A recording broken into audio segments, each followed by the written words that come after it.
Hi friends, मैं अभिषेक आपका फिर से अपने यूट्यूब चैनल 2 मेगा क्लासेज में स्वागत करता हूँ। आज हम भारतीय इतिहास में लखनऊ समझौते के बारे में जानेंगे। सबसे पहले ये जानेंगे कि आखिर समझौता था क्या, क्यों ये प्रसिद्ध था। लेकिन उससे पहले हम ये भी समझेंगे कि इसे किन किन विभिन्न नामों से जाना जाता है। बहुत सारे लोग कन्फ्यूज हो जाते हैं कि ये क्या है, ये क्या, और कहीं इन नामों में कोई अलगाव या अलगपन तो नहीं है। उसके बाद हम ये जानने का प्रयास करेंगे कि लखनऊ समझौता में क्या हुआ, और जो हुआ उसको थोड़ा सा डिटेल में भी समझने का प्रयास करेंगे बिना कोई अतिरिक्त कथा कहानी के। ध्यान रखिए, जब आप इतिहास पढ़ रहे होते हैं तो आपको सिर्फ तत्कालीन समय के कुछ एक चीज़ों को ही ध्यान नहीं रखना पड़ता है, उन सभी पहलुओं को भी ध्यान में रखना पड़ता है जो तत्कालीन समय की क्रियाविधि या राजनीतिक गतिविधियों के लिए उत्तरदायी थी। ये चीज़ उस समय भी लागू थी और वर्तमान में भी लागू होती है। तो आइए, आपका समय नष्ट न करते हुए आते हैं। सबसे पहले देखिए, हमने हेडिंग दिया है भारतीय राष्ट्रीय कांग्रेस का लखनऊ अधिवेशन। भारतीय राष्ट्रीय कांग्रेस का जो लखनऊ अधिवेशन था वर्ष 1916 में हुआ था। कब हुआ था? वर्ष 1916। ध्यान रखेंगे, वर्ष 1916 में लखनऊ में हुआ था। और ये भारतीय राष्ट्रीय कांग्रेस के साथ साथ भारतीय स्वतंत्रता संग्राम में और आधुनिक भारत के इतिहास में इससे दो पहलू निकलकर सामने आते हैं, या दो पहलुओं पर इसमें विशेष रूप से बल दिया गया। और ये दोनों पहलू जो थे आगे आने वाले भारत के भविष्य को बहुत ज़्यादा प्रभावित करने वाले थे। क्या क्या था? पहला, भारतीय राष्ट्रीय कांग्रेस में उदारवाद एवं उग्रवाद के जो वैचारिक संघर्ष था उसका इस अधिवेशन में एकीकरण हो गया। दूसरा, लीग का कांग्रेस के साथ समझौता। ध्यान रखिए, मुस्लिम लीग जिसकी गठन हुई थी उसके साथ कांग्रेस का समझौता। ये दो चीज़ें यहाँ से ध्यान रखिए, दो चीज़ें। लखनऊ अधिवेशन इन्हीं दो चीज़ों के लिए जाना जाता है। अभी कैसे इसने प्रभावित किया आगे आने वाले भविष्य को, और ये आखिर 16 में इस तरह के समझौता और इस तरह के जो जुड़ाव क्यों हुए, इन दोनों चीज़ों पर आज हम समझेंगे। सबसे पहले कुछ फैक्ट देख लीजिए जिनसे आप कंफ्यूज ना हो, इसलिए हमने लिख दिया। इस समझौते को, यानी कि लखनऊ समझौता या लखनऊ अधिवेशन को लखनऊ समझौता यानी कि लखनऊ पैक्ट के नाम से भी जाना जाता है। लखनऊ पैक्ट क्यों कहा जाता है? क्योंकि यहाँ पे दोनों मुस्लिम लीग और भारतीय राष्ट्रीय कांग्रेस के बीच में समझौता हुआ था, इसलिए इसे लखनऊ पैक्ट के भी नाम से जाना जाता है। इसका दूसरा नाम कांग्रेस लीग समझौता भी माना जाता है, माना नहीं कहा जाता है, कांग्रेस लीग समझौता भी कहा जाता है। याद रखिएगा, क्या कहा जाता है? कांग्रेस लीग समझौता कहा जाता है। इसे एक और नाम दिया जाता है उदारवाद एवं उग्रवाद समझौता। प्रश्न आपसे पूछेगा कि निम्न में से किस कांग्रेस के अधिवेशन में भारतीय राष्ट्रीय कांग्रेस के दो विचारधाराओं उदारवाद एवं उग्रवाद के बीच समझौता हुआ? तो याद रखिएगा, लखनऊ अधिवेशन 1916। इतना समझ में आ गया नाम? ठीक है। अब है कि इसके अध्यक्ष कौन थे? तो इसके अध्यक्ष थे अंबिका चरण मजूमदार। अंबिका चरण मजूमदार जो थे वो इस लखनऊ अधिवेशन के अध्यक्ष थे। ध्यान दीजिएगा कि लखनऊ अधिवेशन के जो अध्यक्ष थे वो अंबिका चरण मजूमदार थे। इसको एकदम से ध्यान रखिएगा, अंबिका चरण मजूमदार। नाम, वर्ष, स्थान और अध्यक्ष, इतना क्लियर हो गया। इससे बहुत बार बार प्रश्न पूछा जाता है क्योंकि इतिहास में बहुत प्रसिद्ध है। अब आइए इसके आगे। यह समझौता कांग्रेस के अंदर दो दलों एवं कांग्रेस लीग के लिए प्रसिद्ध है। आपसे प्रश्न पूछेगा कि निम्न में से कौन सा अधिवेशन भारतीय राष्ट्रीय कांग्रेस के एकीकरण से संबंधित है? तो लखनऊ अधिवेशन। निम्न में से कौन भारतीय राष्ट्रीय कांग्रेस के एकीकरण से संबंधित है? तो लखनऊ अधिवेशन।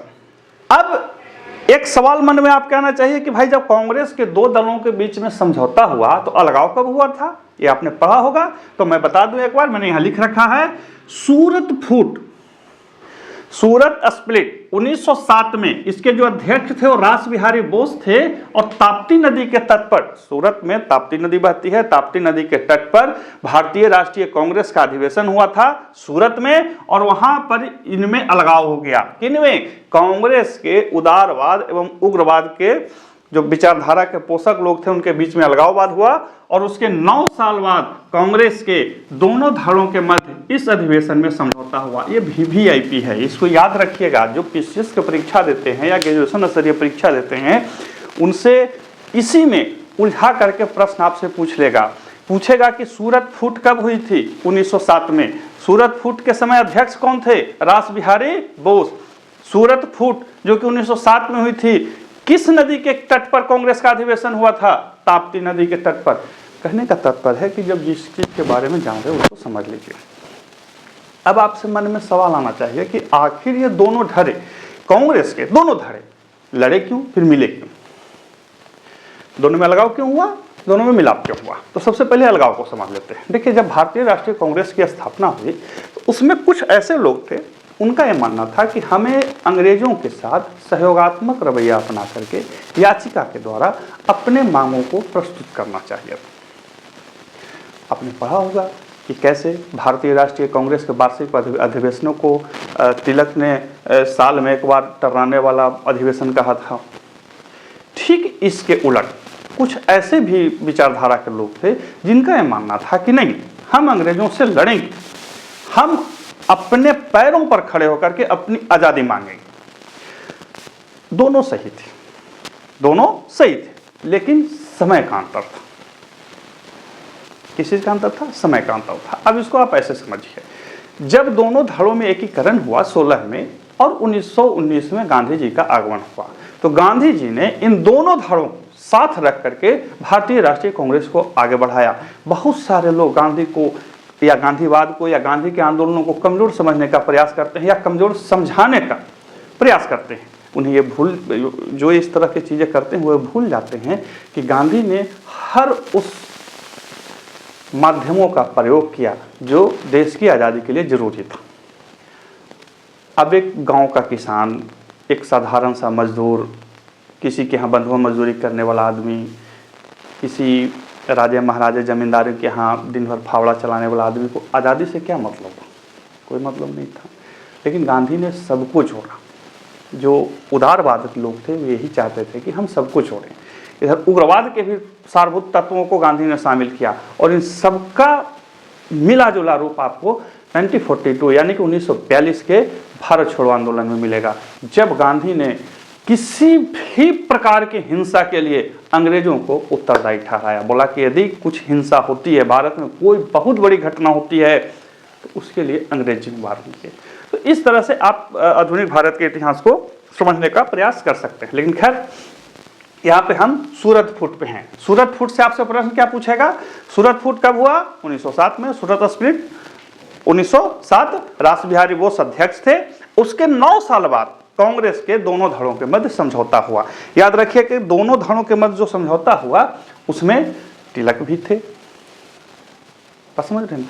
एनी बेसेंट भी थी। इन लोग बहुत प्रयास किए थे कि दोनों धड़ा आपस में मिल जाए। इसके पीछे कारण भी था, बहुत सारे कारण थे, जिनमें कुछ एक कारणों को हमने लिख रखा है। अतिवादियों के प्रवेश के निम्न मुख्य कारण थे। अतिवादी, याद रखिए, कांग्रेस का जो 1916 का अधिवेशन था उसके अध्यक्ष कौन थे? अंबिका चरण मजूमदार थे। अंबिका चरण मजूमदार जो थे ये उदारवाद से संबंधित थे। किस विचारधारा से संबंधित थे? उदारवाद से। यानी कि कांग्रेस का जो हाथ था वह उदारवादियों के साथ था। ठीक है। अब यहां अतिवादियों को प्रवेश दिया गया। पूछेगा जी, पूछता है कि निम्न में से किन्होंने बहुत मेहनत किया? तो एनी बेसेंट और बाल गंगाधर तिलक। एनी बेसेंट यहाँ लखनऊ समझौते के लिए या उदारवादियों को उग्रवादियों से मिलवाने के लिए बहुत ही मेहनत की और ललायत भी थी। सवाल कि आखिर क्यों मिला? तो उनके मध्य यानी कि उदारवादियों और उग्रवादियों के मध्य विवाद अब अर्थहीन हो चुके थे। यानी कि हम अंग्रेजों से ये मांग करें, याचिका दें, उनसे आग्रह करें, धीरे धीरे उदारवादी ये समझ चुके थे कि अंग्रेज इस धरती के सबसे दुष्ट साम्राज्यवादी शक्तियां हैं, ये किसी भी चीज को मानने वाले नहीं, चूंकि मान भी नहीं रहे थे, उनको क्या फर्क पड़ा हुआ था। आपस के फूट एवं विभाजन के प्रभाव को समझ चुके थे। उदारवादी एवं उग्रवादी दोनों ये समझ चुके थे कि जब हम आपस में फूट में हैं, आपस में झगड़ रहे हैं, तो हमें कुछ प्राप्त होने वाला नहीं है। बात समझ गए? लड़ेंगे तो पीटेंगे। राष्ट्रीय आंदोलन को आगे बढ़ाना चाहते थे दोनों दल, यानी कि उदारवादी एवं उग्रवादी दोनों दल चाहते थे कि हम इसको आगे बढ़ाएं। दोनों एक दूसरे के तर्कों को तवज्जो दी, दोनों ने माना, याचिका देने वाले ने भी, आत्मविश्वास से लड़ने वाले ने भी, कि नहीं देखिए हम दोनों मिलजुल के लड़ेंगे तो ठीक है। चूंकि दोनों ये समझ चुके थे कि जब अंग्रेजी सिस्टम हटेगा तो फिर हम कैसे सिस्टम चलाएंगे। अब सब कोई लाठी चलाएगा तो भी दिक्कत नहीं, उसके लिए याचिका वाला सिस्टम ही ठीक है। कहने का तात्पर्य है कि हम अपने देश को कैसे चलाएंगे, हम अपनी आज़ादी को कैसे लाएं, हम अपनी आज़ादी के संघर्ष को कैसे बढ़ाएं, इस पर दोनों दलों में मतभेद था। आप इतिहास की किताब में इसे 3P एवं 3S के नाम से जानते हैं। नहीं जानते हैं, सर्च कीजिए, मिल जाएगी आपको। अगला है फिरोज शाह मेहता जैसे उदारवाद के नेताओं का मृत्यु। फिरोज शाह मेहता जो थे ना, वो बहुत बड़े उदारवादी नेता थे और वो किसी भी हाल में उग्रवादियों को नहीं चाहते थे कि कांग्रेस में शामिल हो। उनकी मृत्यु हो गई तो उग्रवादियों का कांग्रेस में आना थोड़ा क्या उसको बोलते हैं, सहज हो गया। उदारवाद के समर्थन में अपने तिलक जैसा जो कि सीधा उग्रवाद करता था, उन्होंने भी अपने सुर को बदला। थोड़ा आपकी याचिका वाले जो तवज्जो करते हैं करना पड़ना चाहिए, लेकिन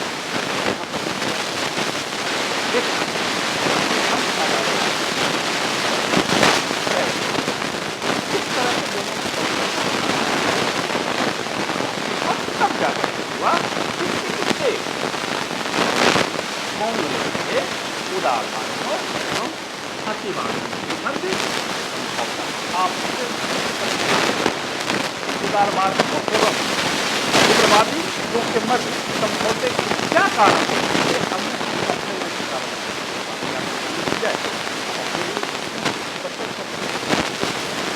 तो ये था कांग्रेस के अंदरूनी, ये था कांग्रेस के अंदरूनी लोगों के मध्य समझौता। अब हम जानते हैं कांग्रेस लीग समझौता, कांग्रेस लीग समझौता।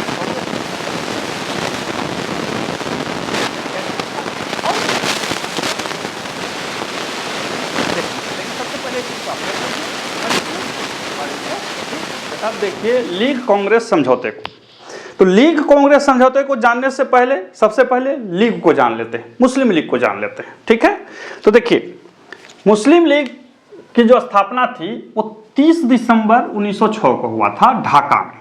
कहाँ हुआ था? ढाका में। ये एक प्रश्न हमेशा आधुनिक भारत में पूछता है। इसके प्रथम जो अध्यक्ष थे वो आगा खान थे। कौन थे? आगा खान। बाद में सलीमुल्लाह जो थे वो ढाका के नवाब थे और मोहसिन उल मुल्क, ये तीनों आदमी मिलकर के मुस्लिम लीग का गठन किए। ध्यान रखिए, ये जो मुस्लिम लीग की गठन हुई इसमें कुछ वैसे आदर्श रखे गए जो उन्होंने उस समय तय किए थे। यहाँ पे मैं बता दूं कि इसका नाम मुस्लिम लीग रखा गया। हालांकि तत्कालीन समय में मुस्लिम जनमत, मुस्लिम राजनीति और मुस्लिम विचारधारा से इनका कोई मतलब नहीं था। ये शुद्ध रूप से राजनीति करने आए थे, या यूं कहिए कि ये ब्रिटिश सैटेलाइट थे, भारत में स्थापित किए गए थे। कैसे स्थापित किए गए थे इसको समझ लेते हैं। 1906 में मिंटो, भारत के मालिक लाट साहब जिन्हें वायसराय कहा जाता है, मिंटो ने शिमला में एक समझौता बुलाया। कहाँ बुलाया? शिमला में। शिमला में उन्होंने समझौता नहीं बुलाया, भारत भर के मुस्लिम लोगों को, बुद्धिजीवियों को, नेताओं को आमंत्रित किया। किन्होंने किया? लॉर्ड मिंटो ने। लॉर्ड मिंटो, मिंटो कब? 1906 में। कहाँ बुलाया? शिमला में। कहाँ बुलाया बाबू? शिमला में। मिंटो जो थे वो शिमला में बुलाए। किनको? भारत भर के कुछ एक मुट्ठी भर एलिट वर्ग के मुस्लिम लोगों को बुलाया और उन्होंने उसके तारीफ में बहुत अच्छे अच्छे शब्द कहे और बोला कि देखिए ऐसा है कि हम आपके लिए बहुत चिंतित हैं, आपके लिए चिंतित हैं। क्यों चिंतित थे? क्योंकि भारत की जितनी ब्यूरोक्रेसी अंग्रेजों ने बनाई थी वहां पे हिंदुओं का वर्चस्व था। तो हम बहुत चिंतित हैं कि आप मेरे बाद आपको कौन देखेगा। ये डर उन्होंने तत्कालीन जो अपर वर्ग था उसके मन में डाला। आंकड़े के रूप से यह सही था, आंकड़े रूप से सही था। इधर कांग्रेस, भारतीय राष्ट्रीय कांग्रेस के द्वारा जो चलाए गए विभिन्न आंदोलन थे और बंगाल विभाजन रद्द हो चुका था। भारत में हिंदू मुसलमान बंटवारे के लिए लॉर्ड कर्जन के द्वारा जो चलाया गया था नौटंकी, वो नष्ट हो चुका था। अब भारतीयों को राजनीतिक रूप से एक रिटर्न गिफ्ट अंग्रेज देना चाहते थे। यह मुस्लिम लीग जो था वही रिटर्न गिफ्ट था। भारतीय जनमानस, भारत की आत्मा, भारत की चेतना पर किया गया यह एक सुस्पष्ट राजनीतिक प्रहार था। याद रखिए, राजनीतिक प्रहार था। आज भी पूरे भारतीय उपमहाद्वीप में जाएंगे, जो जन सामान्य लोग हैं वो उसी तरह से रह रहे हैं जैसे हजारों सालों से रहते आए हैं। बाकी राजनीति है, राजनीति में पैसा होता है, पावर होता है, तो लोग उसको फिर तवज्जो देते हैं, करते हैं, वो एक अलग विषय है। यहाँ पे आइए, तो जब 1906 में शिमला में बुद्धिजीवियों का सम्मेलन किया गया तो उसके बाद फिर दिसंबर 1906 में मुस्लिम लीग की गठन हुई। किसका गठन हुआ? मुस्लिम लीग का। इन्होंने कहा कि देखिए, हम अंग्रेजों के साथ रहना चाहते हैं और अंग्रेजों के साथ ही हमें कुछ अच्छा किया जाए ताकि हम अपने धर्म और धर्म के लोगों का उत्थान कर सकें। पासा बिछ गया, चारा फेंके गए। अब चुनने वाले जो चिड़ियां आएंगी उनको हलाल किया जाएगा, खत्म किया जाएगा, बाद में जैसे किया गया। अब देखिए, तो जब शिमला में मिंटो साहब ने सम्मेलन बुलाया, मुस्लिम लीग की स्थापना हो गई। मुस्लिम लीग की स्थापना के बाद मुसलमानों को यह अधिकार दे दिया गया, मार्ले मिंटो सुधार में अधिकार भी दे दिया गया कि देखिए, हम आपको अधिकार देते हैं कि अपना प्रतिनिधि आप ही चुनिएगा। मुस्लिम बहुत खुश हुए। तत्कालीन जो मुस्लिम अपर राजनीतिक वर्ग था, मैं बार बार बोल रहा हूँ, मुस्लिम अपर राजनीतिक वर्ग, इसको सिर्फ इतना ही ध्यान रखेंगे, तत्कालीन जनमानस को इससे कोई मतलब नहीं था। बहुत सारे लोग ये शब्द इस्तेमाल करते हैं कि मुसलमानों की ये मांग, मुसलमान, देखिए लीग मुसलमान नहीं था, मुस्लिम के नाम पे वो राजनीति कर रहे थे। बात समझिए, जिस ठीक उसी प्रकार से जैसे कांग्रेस को बहुत सारे लोग अपर कास्ट के क्या बोलते हैं या सवर्णों की संस्था कहा करते थे। कांग्रेस सवर्णों की संस्था नहीं थी, ठीक है वही थे, लेकिन बाद में उसमें सारे लोग जुड़े और कांग्रेस ने सबको तवज्जो दी। तो ठीक इसी प्रकार से उलट उसको हम वैसा नहीं बोल सकते हैं, यदि बोलेंगे तो गलत हो जाता है। राजनीति में इतिहास में इन सब चीज़ों शब्दों पर ध्यान देना चाहिए, खास करके इतिहास पढ़ने और पढ़ाने वालों। तो अब आपके मन में सवाल आना चाहिए कि जब लीग का गठन हुआ, ब्रिटिश सैटेलाइट बन के वो आए, ब्रिटिशों ने उन्हें खूब राजनीतिक तवज्जो दी, तो फिर अलगाव क्यों हो गया? इसके पीछे कारण था। कारण क्या क्या था वो हमने लिख रखा। 1912-13 के बाल्कन युद्ध में अंग्रेजों ने तुर्की का साथ नहीं दिया।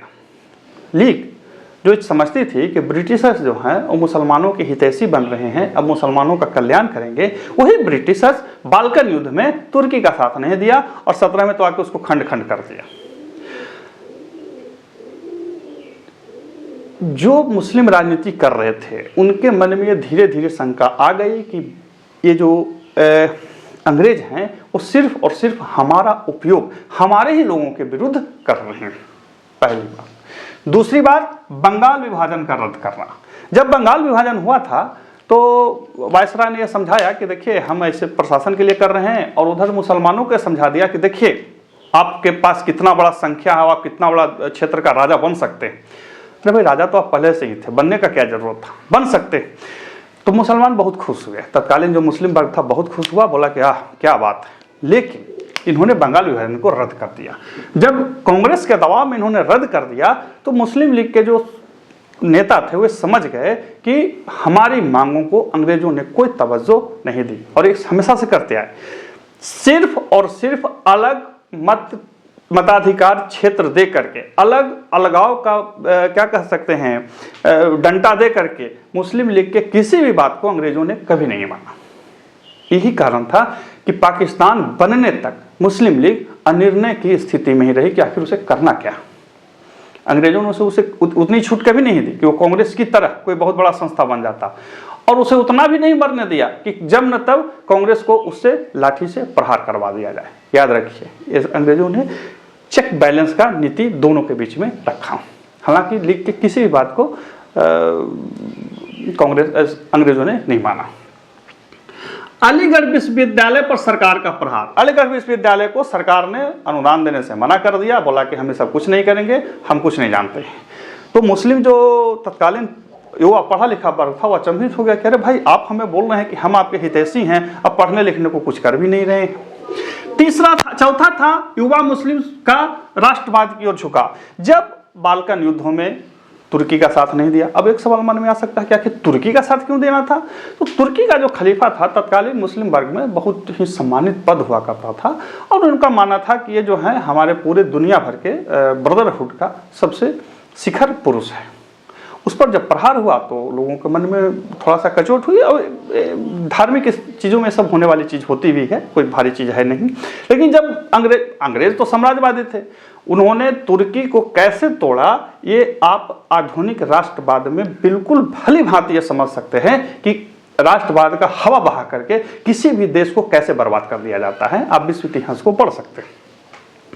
किसी भी मांग को सरकार द्वारा न मानना। लीग के किसी भी मांग को, सुस्पष्ट मांग को सरकार ने कभी नहीं माना। उन्होंने उतना ही मांग माना जितना से कांग्रेस को वो प्रभावित कर सकते थे। इसके अलावा उन्होंने उनकी किसी भी मांग को नहीं माना। आपको ध्यान है, मार्ले मिंटो सुधार में जब उन्होंने मुसलमानों के लिए अलग प्रतिनिधित्व की व्यवस्था की, तो उस समय मार्ले ने बोला था कि हम विष के दांत बो रहे हैं, और ऐसा ना हो कि इसका खामियाजा हमें भुगतना पड़े। सोचिए, 1906 में दांत का विष कब आया? 46 में। 40 साल पहले ही उसने घोषणा कर लिया था। कितने वो लोग साम्राज्यवादी विचारधारा के होते थे। खैर, अभी हमने देखा लीग की स्थापना का कारण और लीग द्वारा अंग्रेजों से मतभेद का कारण। जब यह सब मतभेद हुआ तो मुस्लिम लीग को लग गया कि हम राजनीतिक रूप से यदि लोगों के पास नहीं जाएंगे, सिर्फ अंग्रेजों की चापलूसी करते रहेंगे, तो हम अपनी स्थिति को खो देंगे। क्योंकि युवा जो था, कोई भी वर्ग का, हिंदू वर्ग, मुस्लिम वर्ग, कोई भी वर्ग का था, वो कांग्रेस की ओर ज़्यादा आ रहा था। इधर कांग्रेस में भी बहुत अच्छे अच्छे युवा लीडर थे जो धर्म से मुसलमान थे, और उन पूरे भारत को प्रज्वलित कर रहे थे अपनी आधुनिक राष्ट्रवाद की विचारधारा से। अब राजनीतिक मृत्यु न हो, इसके लिए मुस्लिम लीग ने कांग्रेस से समझौता कर लिया। इधर कांग्रेस भी ये थी कि भाई एक काम करो, सबको साथ लेके बढ़ें तो ज़्यादा ठीक रहेगा, और इसी पृष्ठभूमि में समझौता हुआ, कांग्रेस लीग समझौता। क्या क्या समझौता हुआ, एक नज़र देख लीजिए। कांग्रेस के उत्तरदायी शासन को लीग ने स्वीकार कर लिया। कांग्रेस का जो मांग था कि हम भारत में एक उत्तरदायी सरकार की मांग करते हैं, अभी तक लीग का मानना था कि भाई उत्तरदायी सरकार तो बनेगा, लेकिन उसमें हम कहाँ होंगे। तो कांग्रेस इसका कोई जवाब नहीं दे पाती थी, तो इसी आधार पर विरोध करते थे। लेकिन अब कांग्रेस ने बोला कि ठीक है, हम तुम्हारा मांग मांगेंगे, तुम ही मांगो। तो कांग्रेस के उत्तरदायी शासन को लीग ने स्वीकार किया। पीसीएस की परीक्षा में ही पूछेगा कि कांग्रेस के उत्तरदायी शासन को लीग ने कब स्वीकार किया, तो 1916 के लखनऊ अधिवेशन में। अब कांग्रेस के सिर्फ इसी एक को मांगा गया, बाकी कांग्रेस ने जो उसकी मांग मांगी वो बहुत ही विभाजनकारी मांग थी। कौन कौन थी, सो देखिए। केंद्र में 1/9 भाग मुसलमानों के लिए आरक्षित कर दिया गया। कांग्रेस ने माना कि ठीक है, केंद्र में की विधायिका जो स्थापित होगी, जब भी जैसे भी जितनी भी हो, उसमें 1/9 भाग मुसलमानों के लिए होगा, और उनका चुनाव मुसलमान ही करेंगे। किसके आधार पर? सांप्रदायिक चुनाव के आधार पर। यह भी पूछेगा, एक बार कहीं पे पढ़ा था हमने कि कांग्रेस ने जो मांग मांगी कि आपका प्रतिनिधित्व दिया जाएगा, किस आधार पर था? सार्वभौमिक व्यस्क मताधिकार के आधार पर, सांप्रदायिकता के आधार पर, प्रतिनिधित्व के आधार पर, किस आधार पर था? तो इसको याद रखिएगा, सांप्रदायिक चुनाव के आधार पर, यानी कि हम अपने लोगों को हम ही चुनेंगे, आप नहीं चुन सकते।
मोहन मालवीय इस समझौते का विरोध किया था। पंडित मदन मोहन मालवीय जो थे, इन्होंने इस समझौते का क्या किया था?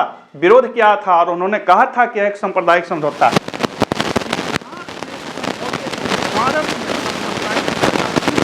बताया गया। आपसे सवाल पूछेगा कि भारतीय इतिहास में किस समझौते को भारत में सांप्रदायिकता का बीज बोने वाला समझौता कहा जाता है? तो लखनऊ अधिवेशन 1916। साथ ही आपसे एक सवाल और पूछेगा कि निम्न में से किस समझौते को या किस अधिवेशन में, निम्न में से किस समझौते को या किस अधिवेशन में द्विराष्ट्र का बीज बोया गया या द्विराष्ट्र का अंकुर फूटा? ऐसे भी करके पूछता है। तो यही कांग्रेस का, लीग का लखनऊ अधिवेशन, द्विराष्ट्र का बीज बोया गया या द्विराष्ट्र का अंकुर फूटा। देखिए, सब चीज बुरा नहीं था, कुछ अच्छा भी था। अच्छा क्या था? अल्पसंख्यक एवं बहुसंख्यक के भय को दूर किया। इस समझौते ने एक बात को तो स्थापित किया कि अल्पसंख्यक जो ये डर रहे थे, यानी कि तत्कालीन मुस्लिम लीग के द्वारा अपने लोगों के बीच में जो प्रचार किया जा रहा था कि कांग्रेस हिंदुओं की संस्था है और हमें तवज्जो नहीं देगी, यह भय कम से कम दूर हो गया। लोगों को ये लगा कि नहीं, यदि हम सही से मांग रखें, सही से बात करें, तो कांग्रेस हमारी बात को मान सकती है। ये बहुत बड़ी बात थी। अब सवाल कि द्विराष्ट्र का बीज कैसे बो दिया गया? सवाल तो यही है। ये तो अच्छी चीज थी, देखिए अच्छी चीज थी, लेकिन द्विराष्ट्र कैसे हो गया? यहाँ के बाद, मतलब समझौते के बाद मुस्लिम लीग ये समझ गया कि कांग्रेस झुक सकती है, सांप्रदायिकता के आधार पर कांग्रेस झुक सकती है। और कांग्रेस, तत्कालीन भारतीय राष्ट्रीय कांग्रेस ने, सही बात है कि इसका कोई तोड़ नहीं निकाल पाया। दूसरी बात, मुस्लिम लीग ने पूरे भारत में यह प्रचार प्रसार करने का खूब जोर किया कि मुसलमानों की वह सिर्फ और सिर्फ एक ही संस्था है। कौन? मुस्लिम लीग, जबकि व्यवहारिकता ऐसा बात नहीं था। तीसरी बात, अंग्रेजों के समक्ष उन्होंने खूब उछल कूद कर अपनी राष्ट्रभक्ति सिद्ध करने का प्रयास किया, ताकि वो कांग्रेस से अपनी बातों को मंगवा सके या कांग्रेस को प्रभावित कर सके। जैसा कि 1946 के क्या बोलते हैं, डायरेक्ट एक्शन प्लान में हुआ। जब डायरेक्ट एक्शन प्लान हुआ, कांग्रेस बिल्कुल तरह से झुक गई, उनकी बातों को मान ली। क्यों? क्योंकि भारतीय राष्ट्रीय कांग्रेस ने मुस्लिम लीग के किसी भी तोड़ ठीक से नहीं अपनाया। हालांकि मैं बता दूं कि मुस्लिम लीग से बड़े बड़े लीडर जो मुस्लिम संप्रदाय से ही आते थे, वो कांग्रेस में थे। वो इतने बड़े थे कि उनके जो बौद्धिकता, उनके जो राजनीतिक सोच, उनकी समझ का जो लोहा था, वो तत्कालीन विश्व में स्थापित था, न कि सिर्फ भारत में। लेकिन फिर भी उचित सांप्रदायिकता और कट्टर धार्मिकता के गठजोड़ से मुस्लिम लीग ने कांग्रेस को मात दी। फिर मिलते हैं अगले वीडियो में, तब तक के लिए गुड बाय।